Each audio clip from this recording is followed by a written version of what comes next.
This is a relay project. Real Talk starts right now. Here's Ryan Jesperson.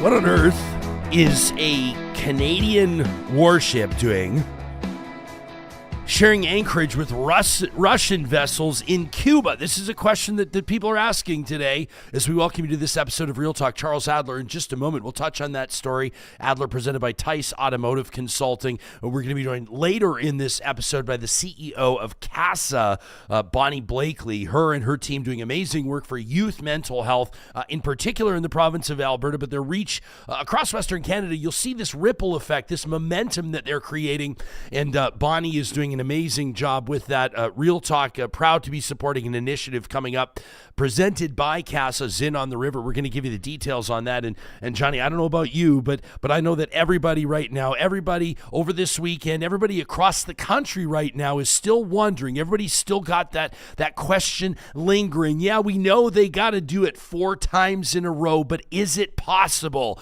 Is it possible that the Edmonton Oilers could still win the Stanley Cup? We're going to go there with Charles Adler in just a second. This episode of Real Talk is presented by our friends at Rello. That's Alberta's top real estate school, and better real estate training starts with Rello. You can find them online. That's RELO.ca. It's real estate learning online for the bold and ambitious. Rello is the only real estate school that sets you up with a professional practice network, development webinars, and a whole lot more through their RECO system community. You can say hello to a rewarding new career by getting started today. Prep for your exams, get your license, put your best foot forward, and don't forget the promo code Ryan100, all one word, will knock $100 off the Alberta commercial and residential real estate bundles. That's Ryan100 at Rello.ca.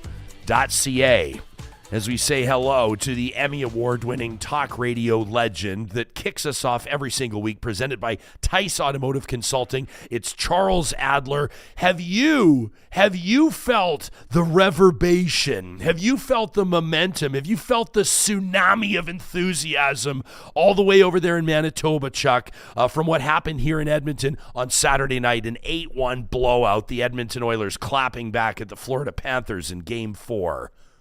8-1 blowout, and it was a message, okay? This was a statement game, and the statement was the Edmonton Oilers are not chumps.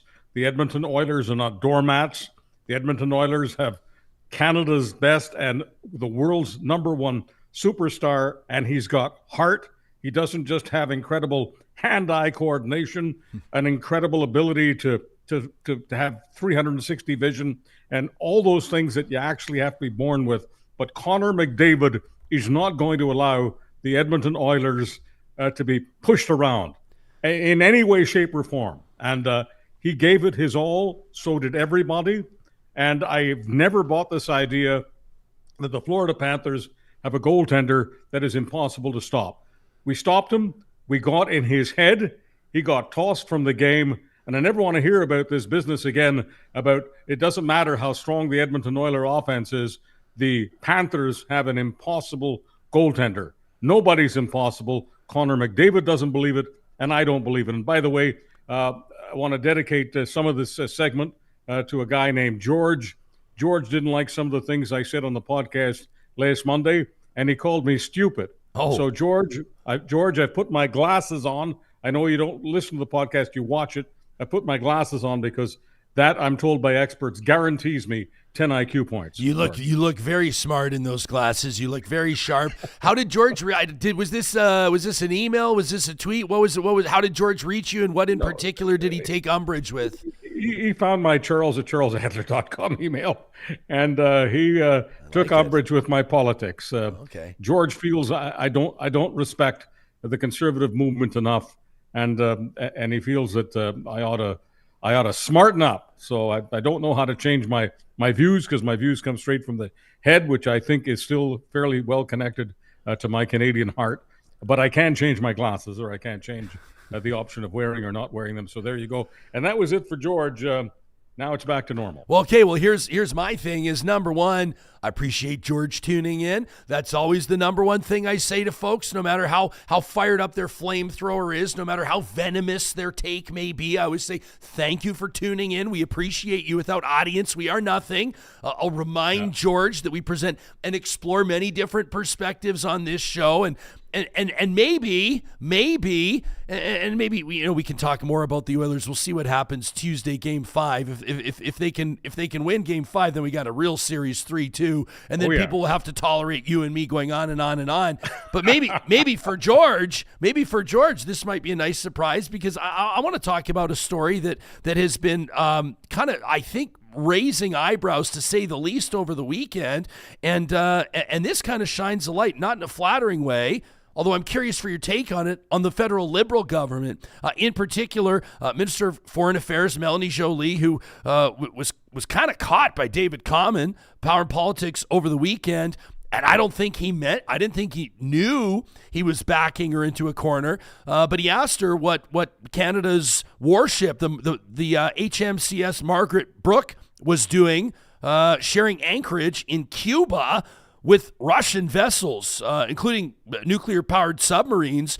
And I'm sure you've seen the clip, Charles, but Canada's Foreign Affairs Minister basically says, I'm going to need to talk to the Minister of National Defense on this. She says, because this is news to me. The Minister of Foreign Affairs was unaware of why a Canadian warship would be mixing and mingling, so to speak, to use lazy civilian language, with Russian warships in Cuba. Not a good look for the federal government unless there's a viable and smart explanation for this. How is the story landing with you? Is this as big a story as some of the critics are making it?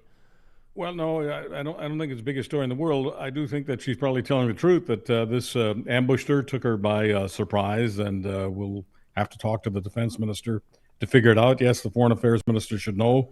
A lot of people should know. A lot of people now know. And a lot of people now know that we have stepped in it.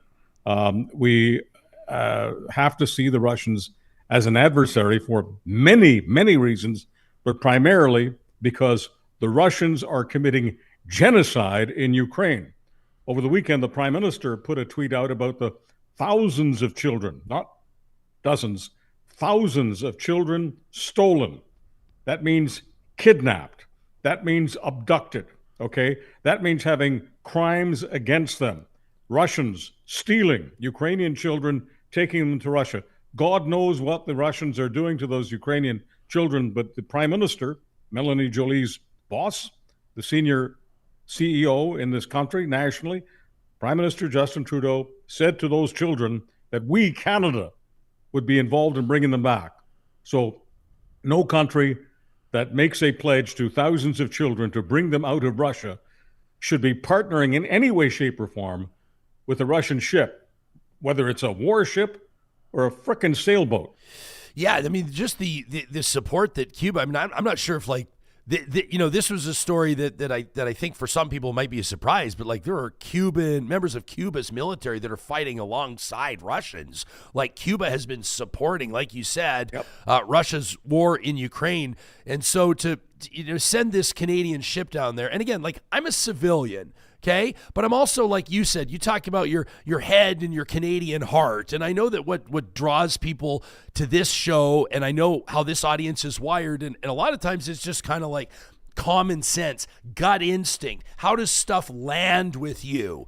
And so when I see, and here I'll show for the benefit of our podcast listeners, I'll read it out, but I'm showing here a tweet from Canadian Joint Operations Command. This tweet goes out on the 12th of June. His Majesty's Canadian ship, the HMCS Margaret Brooke, will conduct a port visit to Havana from the 14th to 17th of June in recognition of the long-standing bilateral relationship between Canada and Cuba. It's the Royal Canadian Navy's first visit to Havana since 2016, nearly 10 years. It'll dock there as it begins to return sail after a successful deployment in the Caribbean Basin. I mean, like you said, one of the reasons that these Canadian ships are down in the Caribbean Basin is because they're keeping an eye on the Russians. And there's Canadian surveillance planes there as well. And it just seems I don't know, to me, again, and I'm not a military strategist, but it just seems strange to be celebrating this bilateral partnership, to be commemorating the anniversary of this as that nation is fighting our enemy, as Canada says it will go to the wall against Ukraine. It's just like a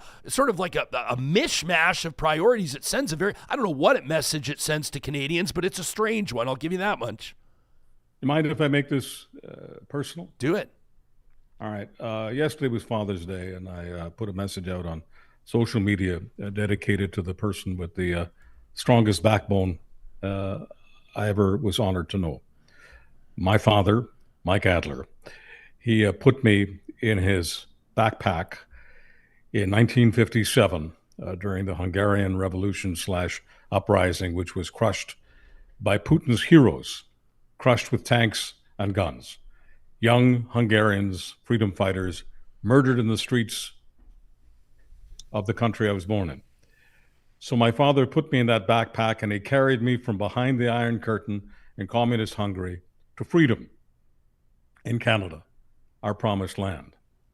I have never, ever had much time, patience, and certainly no Canadian heart for the regime that has tyrannically ruled over the people of Cuba for many years now. I have never had any patience, tolerance, or heart for a regime that teaches people that what happened to my people in the country I was born in never actually happened. That's right. That's the official communist line, that Hungarians wanted the Russians there to liberate Hungarians. And I was told by the person who at the time was the head of the Canadian Communist Party back in the 1990s that what I was saying never happened. He was in denial of the atrocities committed by the country he supported, the Soviet Union, which we might as well call Russia. So for someone who has a history of communist denial, communist oppression, and yes, communist genocide, I don't have much time for Canada sucking up to Cuba, whether it's in the 50s, 60s, 70s, 80s, 90s, or now. And I would respectfully ask the Canadian government to please ask the sailors of that ship in Cuba, in Havana right now, to please sail on, to ship the hell out of Cuba. Yeah, we got some interesting takes in our live chat on YouTube. I want to say good morning to everybody that welcomes us and joins us there. Sylvia says, I'm not sure why it makes Canada look bad. It keeps eyes on Russia in Cuba. I mean, I guess. I mean, not really. Not when you announce that you're there and you're... Anyway, I'll take your point. Travis says probably because it's extremely routine for U.S. Coast Guard ships to escort Russian vessels. One wasn't available, so maybe we filled in. Dwayne wonders what are the Americans going to say about this, which is kind of an interesting point. I didn't know that, Canada hadn't been like a visit for more than 50 years when it came to like official diplomacy, when it came, between Canada and Cuba, more than a half century until Justin Trudeau was prime minister. I know everybody likes to, not everybody, Trudeau's biggest critics like to joke, there's the joke about how Castro's Trudeau's dad, this, that, and the other. It's obviously, Adler's rolling his eyes so hard he's going to give himself a migraine. Everybody knows that's not true, but there's been this thing, but there's also been, it's been a top priority of the prime minister, all jokes and stupid conspiracy theories aside, to repair, foster, build relations with Cuba in particular. And I'm curious if you see value in that. Like if there's, James is in here talking about how Canada's Cuba's top trading partner. Like, is there value in that to you? No, there's no value in it for me. And I think the only reason some people find value in it is because Cuba and the United States have been at odds forever. Mm-hmm. And they like the idea that in this particular case, Canada doesn't take the American position. And I've got nothing against the people of Cuba, but I see no upside in supporting that regime. Look, let's just call a spade here. Canada always wants to be front and center on the world stage, fighting for human rights and fighting those countries, even when it costs us possibly in trade, costs us economically, costs us business, fighting them on human rights and standing up for human rights. Well, if this country indeed stands up for human rights, what the hell is it doing in that port beside the Russian ship. Russia Yeah. doesn't stand for human rights, obviously, and neither does Cuba. Yeah. I think, and some people here, I mean, I've seen obviously some people are blowing a gasket here saying that this is a disgrace. Other people, there's a couple in our chat saying that this is a mountain out of a molehill. This is ridiculous. Genzi having some fun with it says that might actually be the only seaworthy ship and crew that we have. I will say, like, not to be petty again, but like even looking at the warship, like there's a CBC photo here that I'm going to show online. People can check it out, or they can do their own Googling if they're listening to the podcast. But like, just even, I mean, I don't know. Our ships don't even look.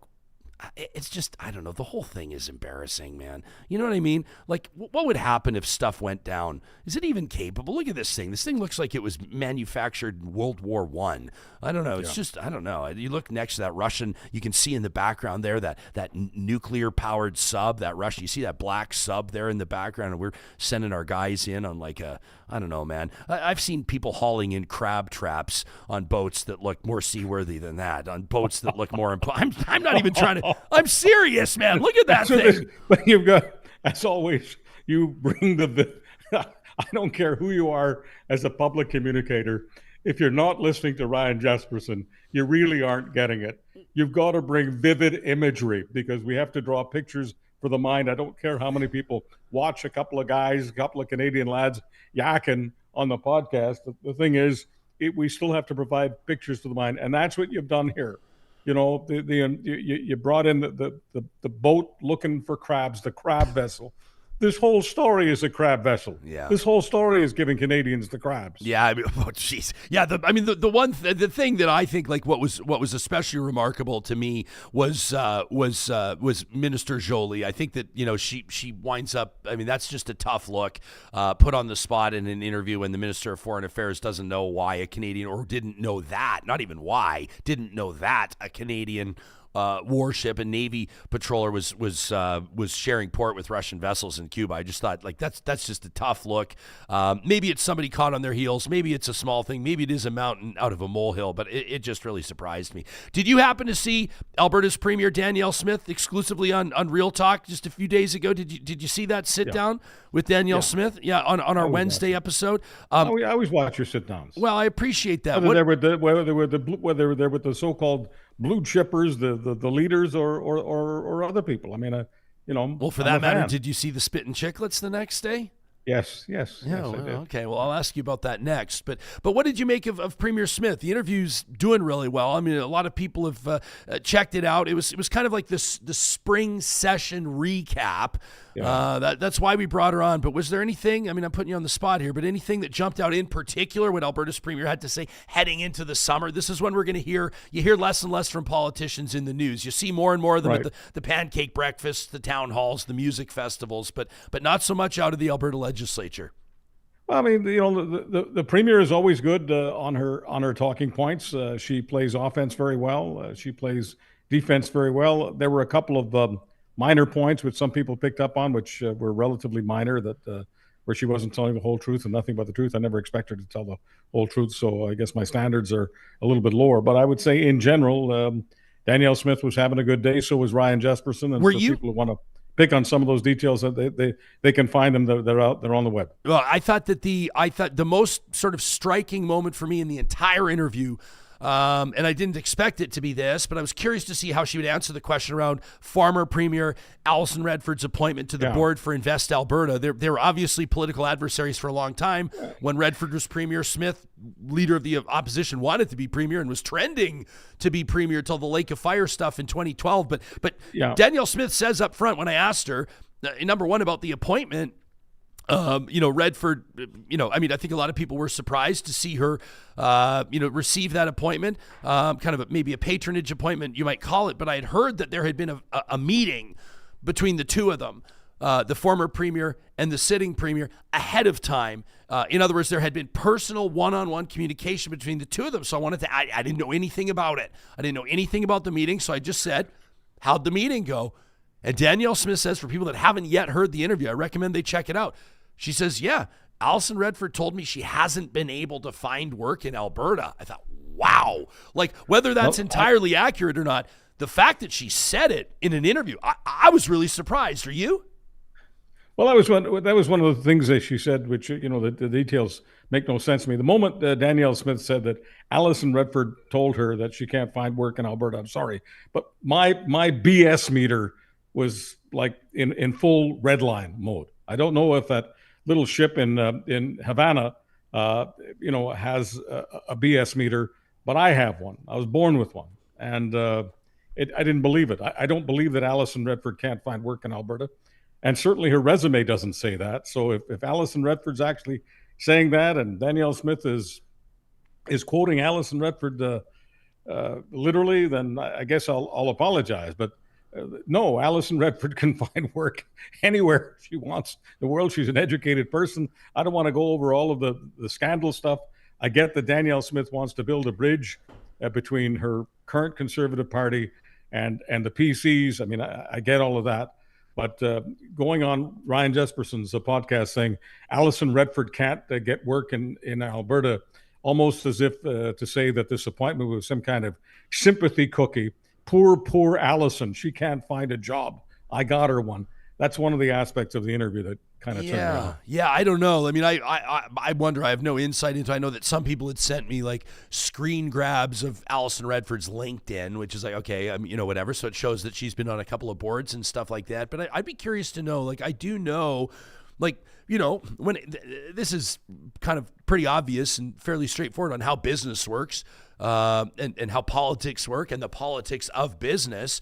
But Redford had she was premier.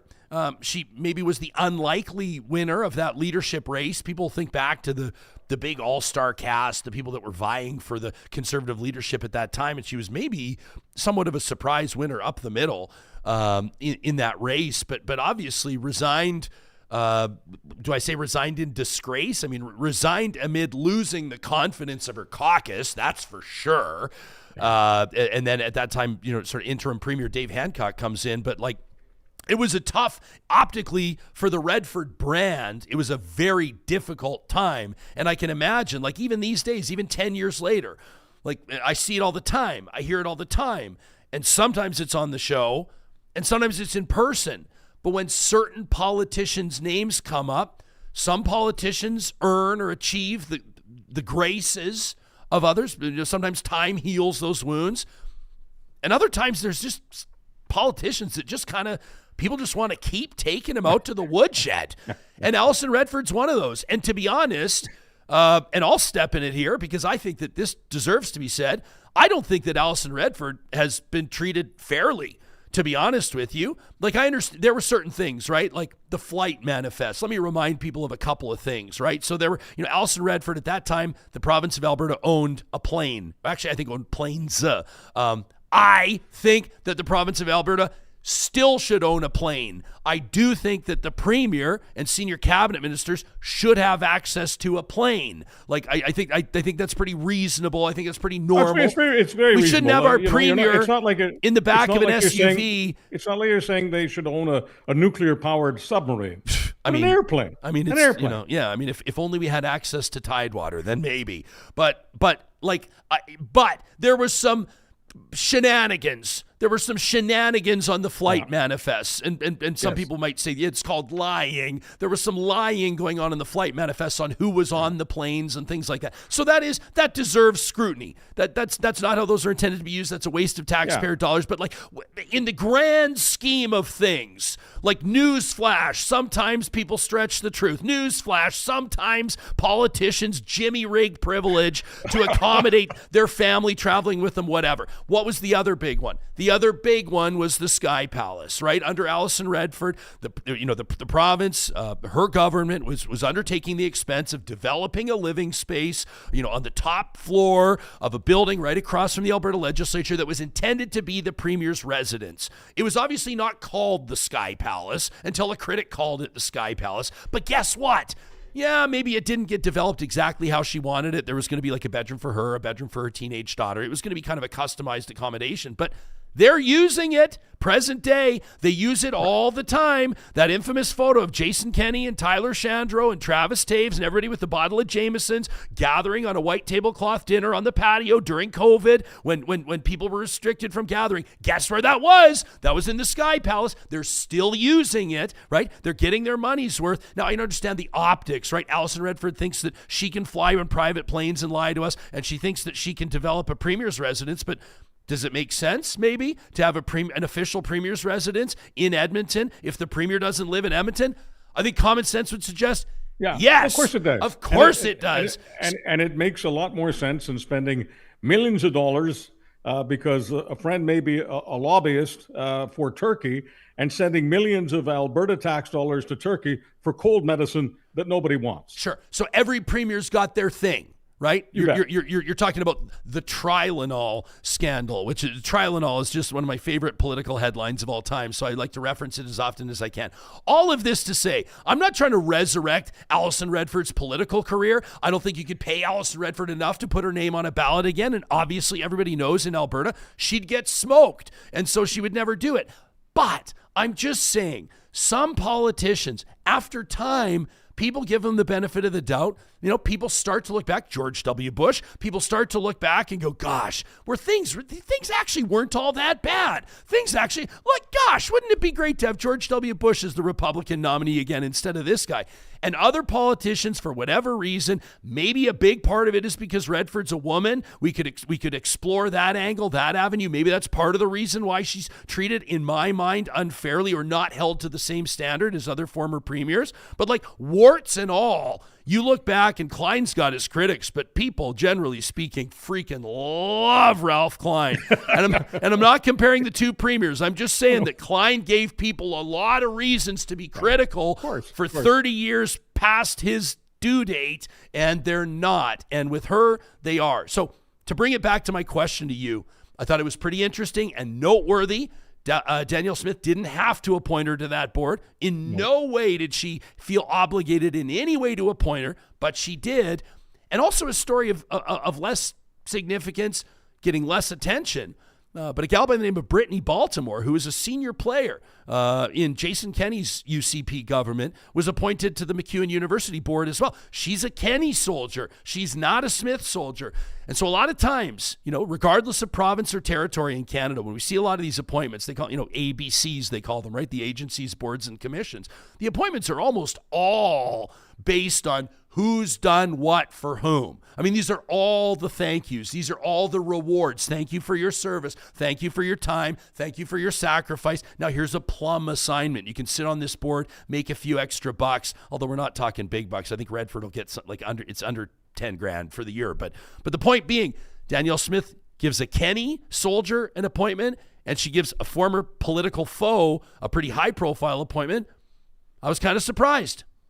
Well, look, Ryan, UCP stands for the United Conservative Party. Mm-hmm. So every now and then, if Danielle Smith does something to look like she actually supports the spirit of UCP, the intent, and Jason Kenney is the father of the UCP.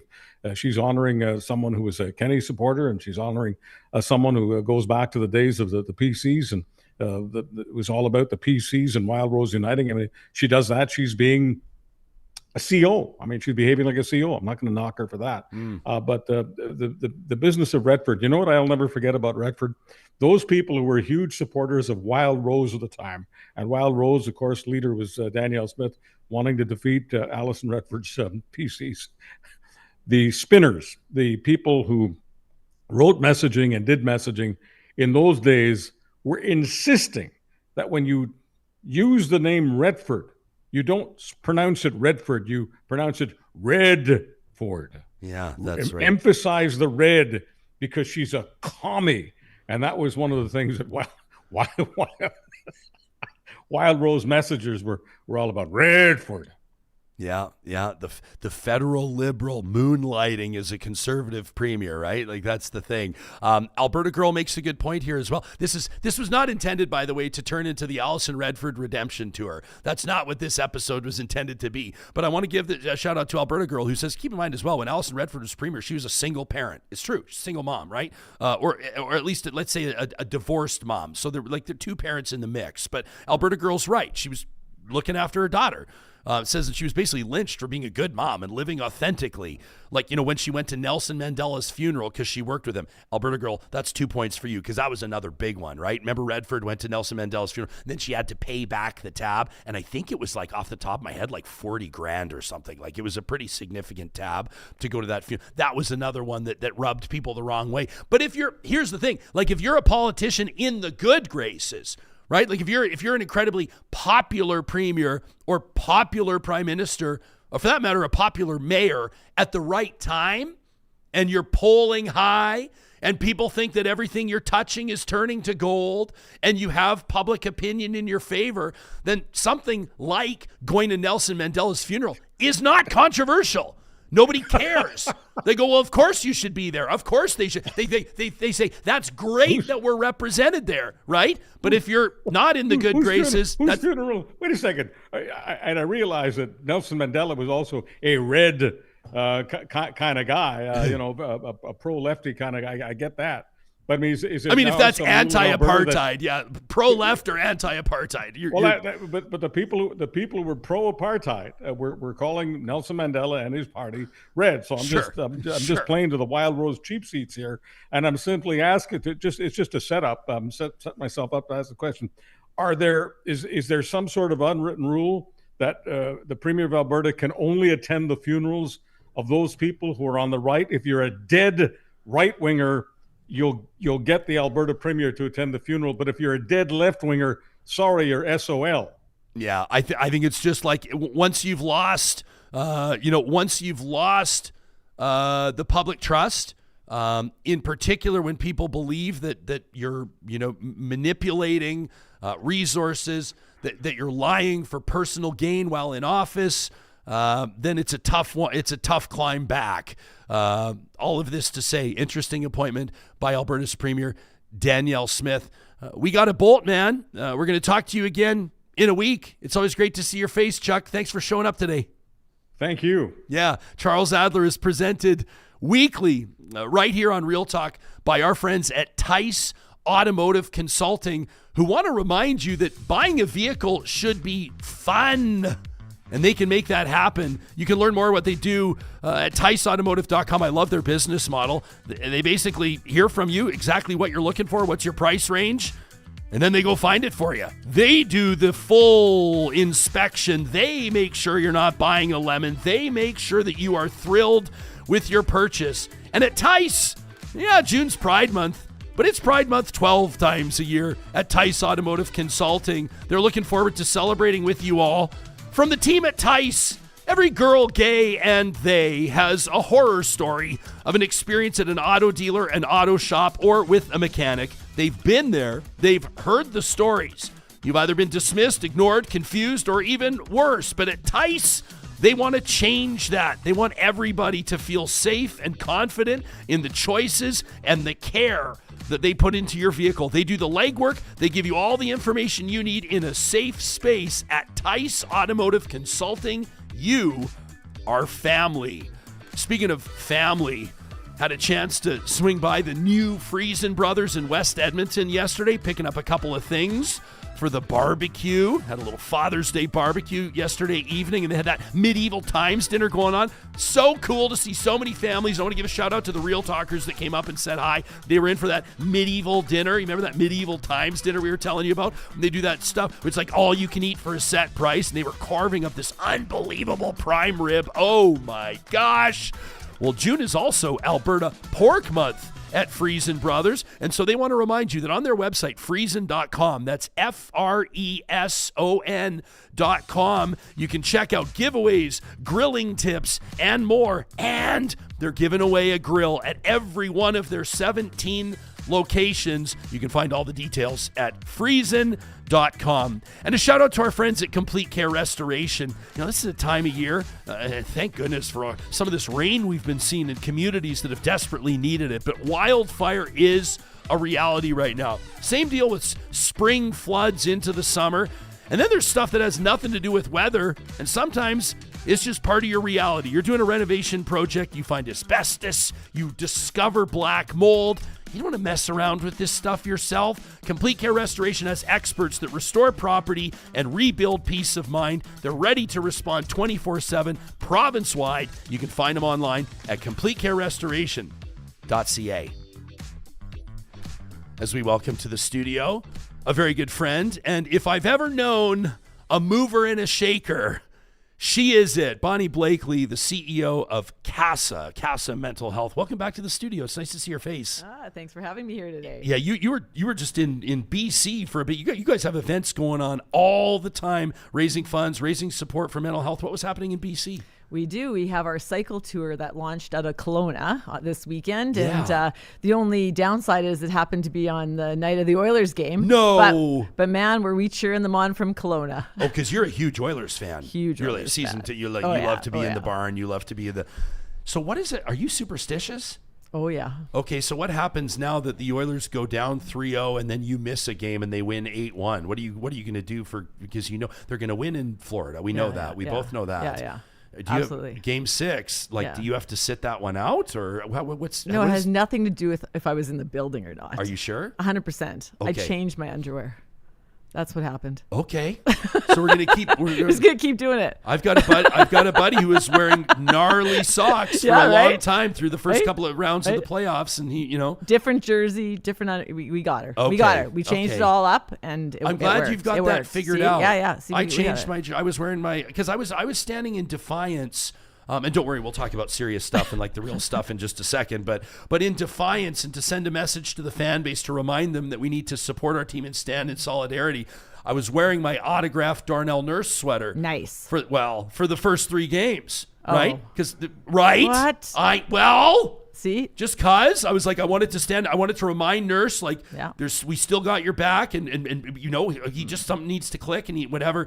But I thought game 4, and I was there. I just thought I can't do it. We're down 3-0, so I switched to the old McDavid, and boom. So that's what it is. I think that might be what it was. Okay. I changed got us. I changed my hat up. Yeah. I wore different shoes. I Yeah. usually have game shoes. I wore different ones. So Yeah. I'm glad that you and I were able to help the team figure it out. Yeah, for sure. Yeah. I have to do a call out though. Okay. Because the only team in Canada who's done this before is Toronto, right? Down 3-0 to come back and win? Yeah. And we're so much better than Toronto. Yeah, my favorite Toronto 3-0 story is when they lost to Boston in 7 after going up 3-0. That's my favorite. So I know the Toronto Oilers story. got this. We got this. Yeah. Oh yeah, we do. We'll bring you back here once we're planning the parade, and then we can talk about that. Sounds good. But hey, listen, you come into CASA when you join this team. You come in, you've got this bold vision. This is some time ago now, and you basically say, yes, youth mental health is important. Yes, CASA has incredible resources, and people can learn more about what we're talking about at casamentalhealth.org. But you also roll in with this bold vision where you say, I think your time frame was 5 years. Yeah. You say over the next 5 years, we are going to double our existing supports for youth mental health. You're what, about 2 years into that mandate now? Is that right, approximately? We are. Where are we at right now? So actually, in the 5-year plan, we said in 3 years we would double. 3 years you're 3 gonna years double. we would Okay. say. Okay. So that would actually be March of next year.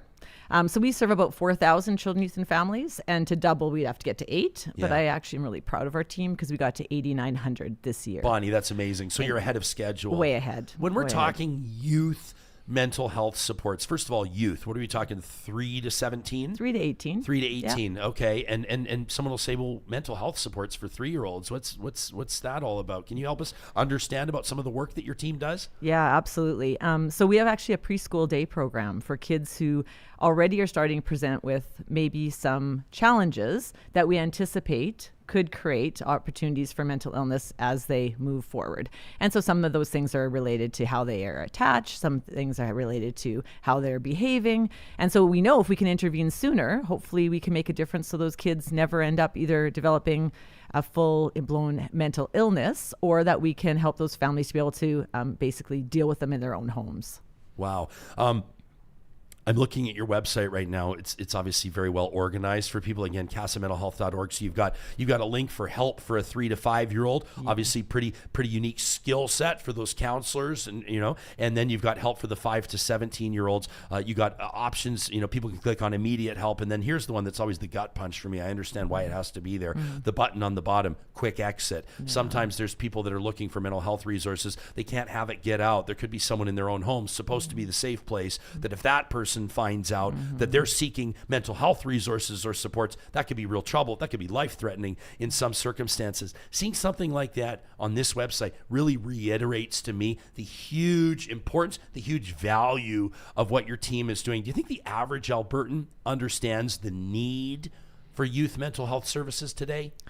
Well, I think we do now better than we did before the pandemic. I think people have really started, because they see it in their own homes, they've seen it in their own families. So we're starting to have that conversation. I think there's a big jump between talking about mental health, though, and talking about mental illness. Because now there's a conversation that I think some people are even afraid to still have. And there's stigma still attached to mental illness. And I'll give you a great example. My daughter's happy for me to share. She's open. But my daughter has borderline personality disorder. And when she was diagnosed with that, even in a family that we talk about this all the time, she said, "I don't think I can tell anybody, Mom." And when I asked why, she said, "Because people will think I'm crazy." And I think there's still that struggle we have, because mental health just sounds like this generic thing. But when we talk about mental illness, we actually talk about what's challenging us. I think there's still a stigma associated with that. And so we work with patients and families and kids and communities to have those conversations, because it's just like physical health. We would not be fearful of talking about, having second, stage cancer with somebody, but we get a diagnosis of borderline personality, and all of a sudden we don't want to have that conversation because there is still stigma attached to it. Yeah. And you're right. I've talked to, we're just being honest with the audience, and you already know my situation. So I'm like, 2 weeks ago today, I lost my best pal, right? So mental health to me is like, we're still raw. I'm still in shock, but we've made a decision here on this show, and as a family and as a circle of friends, that we're going to normalize talk about mental health, about mental illness. We're going to normalize talk about suicide. We're going to be a place where people can gather and talk in community. But you are right. I remember, and I've had this conversation with many people, whether they're mental health professionals or whether they're people that are struggling with their mental health, and there has been like a shift in understanding. I think in particular, I've been talking to first responders about it. But when they start to refer to it or understand it as an injury, as opposed to some sort of a defect or a problem, then they've been able to transform their whole understanding of what they're dealing with, right? Like if you understand that you've suffered a mental health injury, in so many ways as someone might blow out their knee or somebody might hurt their shoulder, then people seem to be that much more able to like process it for themselves and to talk about it. When I think about young people, the thing that really motivates me, and we're so proud to partner with CASA, and I'm really proud to partner with you on Zin on the River coming up in a short time, it's that some of these children are so young that what they're experiencing is all they've ever known. There's like no other frame of reference. Like they are in their childhood. And that's where I feel like as a society, and I'm sure your counselors and your team feel this even more strongly, it's up to us to make sure that these supports are there. And oftentimes they're not. Like I know your team has a big thing on the missing middle. Can you talk to us about what that is? Yeah, I think, for many families in the Canadian healthcare system, and to be fair, it's no different in North America and probably even in Europe, families typically can find some level of service in their community when their kid's struggling a little, or maybe with their family doctor, their primary care network. But then if their kid is too complex, or they need medication, or they need more longer-term therapy, then families bang their head trying to find that resource. And we had this experience, and then all of a sudden you're in an emergency department. And then what happens is you're not critical enough to be admitted, so you go right back into the community. Right. And there's this missing middle. But CASA has actually been providing that to Edmonton for more than 40 years. It's a nonprofit created by families for families that saw this need 40 years ago and has been filling it. And all I did when I came is tried to encourage the organization to see itself as bigger than Edmonton, because there's so many kids that need it. And coming out of the pandemic, we know that. So how do we intervene for kids when they're more complex in their community or their family doctor can handle, but they should never have to get to the hospital? Yeah. And so that's what we do. Yeah. So when you talk about like you're going to help 8,900 families this year, which is mind blowing, but there's also like a lot more that could use the help, right? Absolutely. Did you, when you showed up, not as a flaw on your part, but like, did you, just as the average person might, even in a position of leadership when you first came in, do you think the average person might underestimate the need in Alberta? Because it's not something that like stares us in the face all the time. If it's your family that's impacted, you get it. Yeah. But if it's not, you might not understand, right? Yeah. I do think people underestimate, but also I think with the pandemic, what we're also seeing is, I don't know about if you hear this, but we hear schools and teachers and others struggling with kids in classrooms since the pandemic.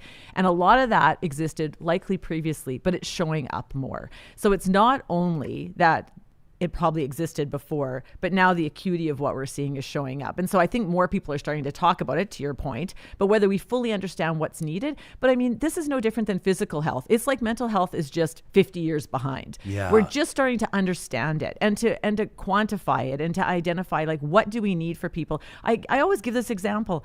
You know, if you enter a hospital and you're having a heart attack, 50 years ago, we thought you had to do something different for every single person who walked in the door. But now we know there's a path for you. We know there's also a different path if you're a man or if you're a woman, because we show up differently and we need different things. Well, when it comes to mental health, we haven't even identified all the different illnesses. And as we identify them, then what are the different paths we need? And so I think those are the conversations we're starting to have. However, I think still it's scary for families to talk about this, because with mental illness and mental health comes a part of it is environmental. It's not that we did it to our children, but sometimes there's environments that we create. And I have no different, same in my story. My daughter's mental illness was probably compounded by the fact that I traveled a lot. So I wasn't with her all the time. And so separation anxiety was a piece for her. I didn't do that to her. I didn't know that I was. But sometimes for families, it's hard to then come to a realization that we all do certain things that without knowing might have impacted our kids. So I think that's where we struggle, because then we have to take some responsibility, but not in the way like we did it to them. And I think those are conversations we need to have with families. Yeah. So you're like, I mean, if I asked you, tell us about your supports, tell us about your programs, like we could be here for 2 hours because that's how impressive it is. And I want to, like, just on purpose, keep referring people back to your website because it's a really great resources for families that want to get help, that want to get involved, that want to donate, that maybe want to join us at Zin on the River coming up. But what are a couple of the things, because I know you guys are innovating on a lot of fronts, introducing programs that simply have not existed before, or that take service provision. That sounds very clinical, doesn't it? That takes supports to a whole new level. What's an example of one that you're really proud of? Yeah. So I would say our classroom initiative. So one of the things we said in our plan is it's not good enough for us to wait for kids to get to us. We need to go to where the kids are. And we had an amazing donor, the Hunter Family Foundation out of Calgary, came to us and had a conversation with us and said, could you take your programs that you deliver in your facilities that are school-based? So we run schools, preschool, elementary, high school, and kids get therapy and medication management, and they work with clinicians while they're going to school. Could you take that and put it in schools? And of course, we said, let us think about that, because of course we can, but the challenge is we want to make sure that those kiddos are safe in the school and that the kids that they're with are safe. But we actually were able to do it. And the government of Alberta has just stepped up, and they funded us for 20 classrooms to start. We're already in 12 across Alberta. We're going to be in 20 by the end of this year.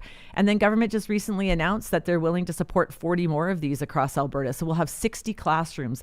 And the cool thing about that is kids in smaller communities, whether it's Bonnyville, Fort McMurray, in the south, we need to make sure that it's more, it's closer and more readily available to them, because if we can intervene sooner and they don't have to get into a city center like in Edmonton or Calgary, we will be able to impact them. And those classrooms have never been done before. And people across Canada are starting to call us and ask, how are you guys making that possible? And it's because we've got great partners from our education system. We have a government that's supporting it, and we have donors and funders who are willing to wrap around those services with us. It's always interesting when you talk to CEOs and people that are responsible in dealing directly with governments, because, you know, a lot of times people, you know, it can be touchy, right? People that are like really trying to get government support, some organizations, they have no problem. Other organizations are really fighting tooth and nail to try to get government support.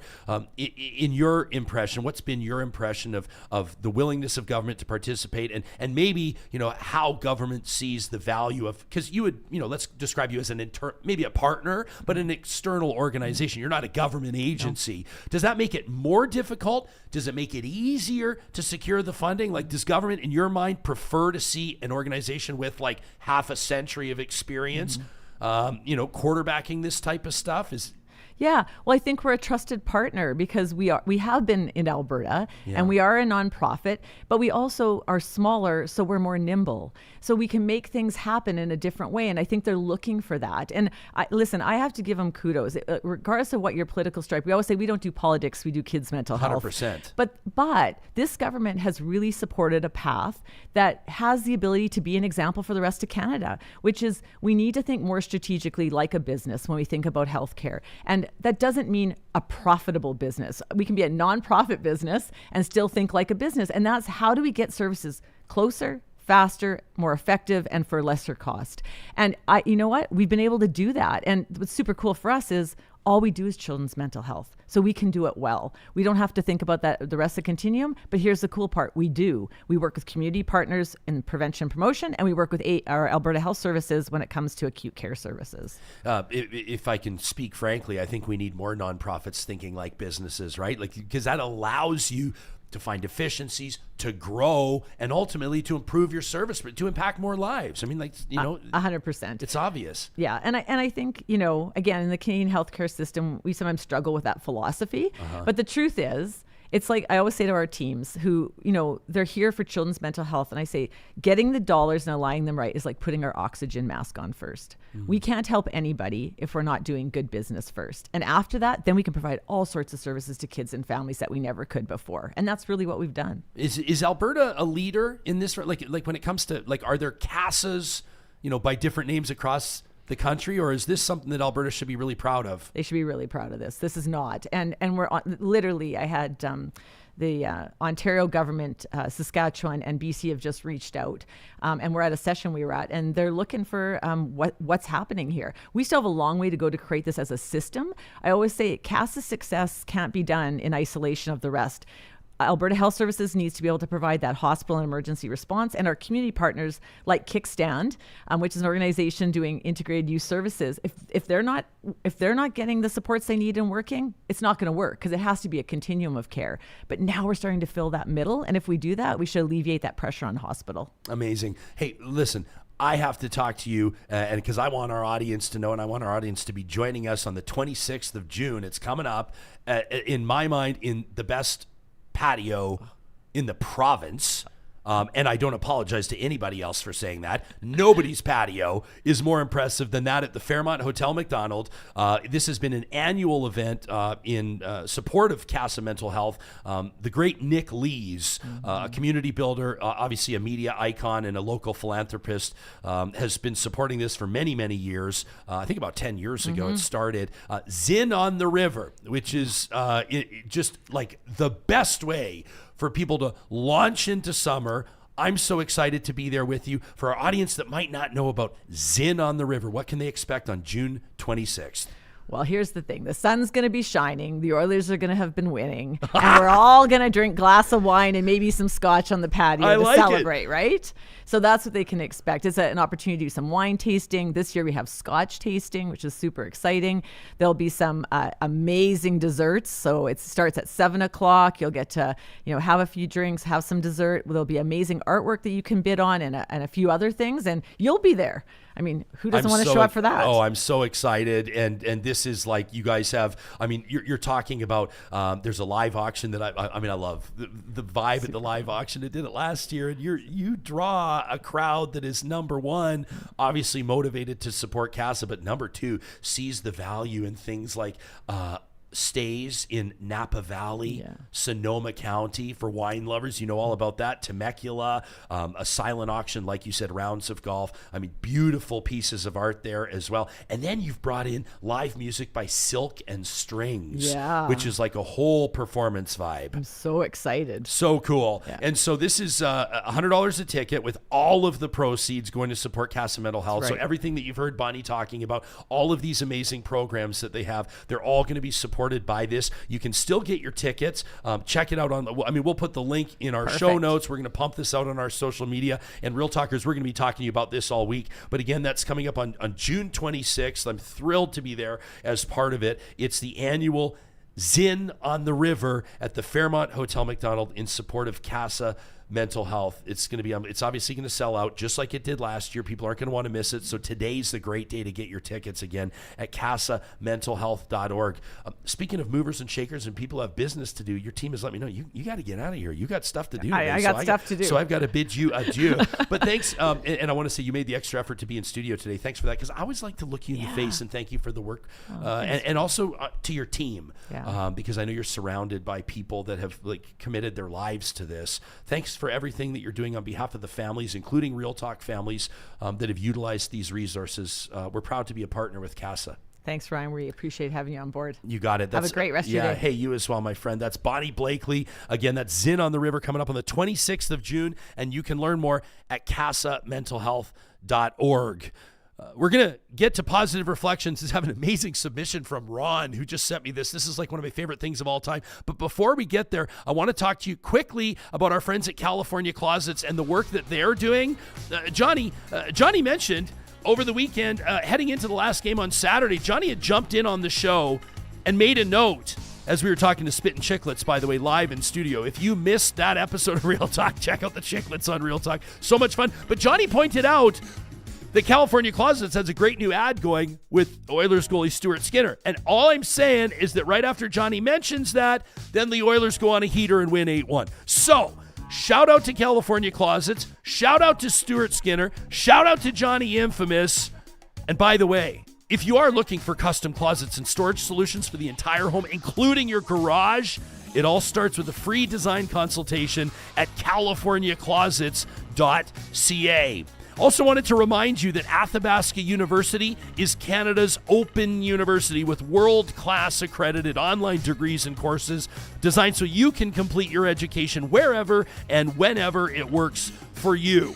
Probably the biggest reason why literally tens of thousands of students choose Athabasca University is because the online offerings remove so many of those barriers. Your only commute is to your device, and you're the one selecting your path. You're the one setting your timeline. You can learn more about their online undergraduate and graduate programs. Check out their online professional development. Check out their Athabasca University MBA. And don't miss a very special episode of Real Talk that's presented tomorrow. That's the 18th of June as we celebrate Indigenous education and learning toward reconciliation. That's a special edition of Real Talk coming up tomorrow. If you're listening to this on the 18th, that'll be the 18th of June. That's going to be that Athabasca University Roundtable.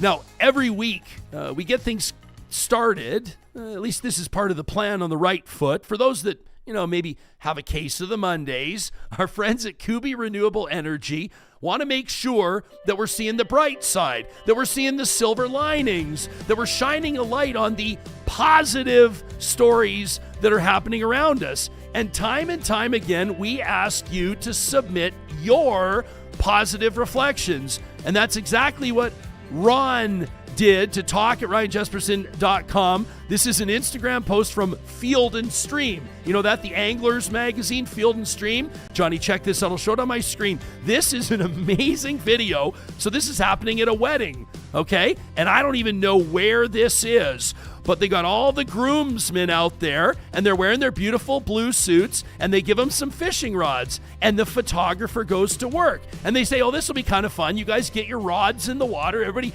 cast a line out there for the photo op. Well, what does one of the groomsmen do? He hauls in a personal best 8-pound bass. For those of you anglers out there, take a look at this. Take a look at this shot here. I'll describe it for those of you on the podcast. This is a beauty bass. This is a trophy bass. And as you can see from this groomsman, who's got the biggest smile of the day, and that's saying something considering it was a wedding, a shout out to the groomsman who lands an 8-pound trophy bass during the wedding photo shoot. Thought that was absolutely fantastic. It made me smile the first time I saw it, and it's making me smile now the 10th time I've seen it. And we want to give a shout out to Ron, who sent this to us. Ron submitted his positive reflection by sending an email to talk@RyanJesperson.com. You can do the exact same thing. Positive Reflections is presented weekly right here on Real Talk by our friends at Kuby Renewable Energy. You can get a free solar quote today at kubyenergy.ca. As mentioned, coming up on the 18th of June, that's tomorrow's episode of Real Talk, we're going to celebrate Indigenous education, a special AU roundtable. And coming up on Wednesday of this week, that's the 19th, Canadian political writer Paul Wells will join us. Always an amazing conversation with him. In my mind, one of the most talented writers in the country. And then don't forget, the absolutely sold out Real Talk Golf Classic goes this Thursday. That's June 20th at the Ranch Golf and Country Club. I was out there yesterday. The course is in fantastic shape. I don't want to jinx us, but the forecast is looking good as well. We're going to have 152 golfers out there, all in support of the Real Talk Julie Rohr Scholarship. We can't wait. Johnny and I will be on the 4th tee box, and we'll see you there. Thanks for checking out this episode of Real Talk. Don't forget to like and subscribe wherever you find us, and tell your friends. We'll talk to you soon.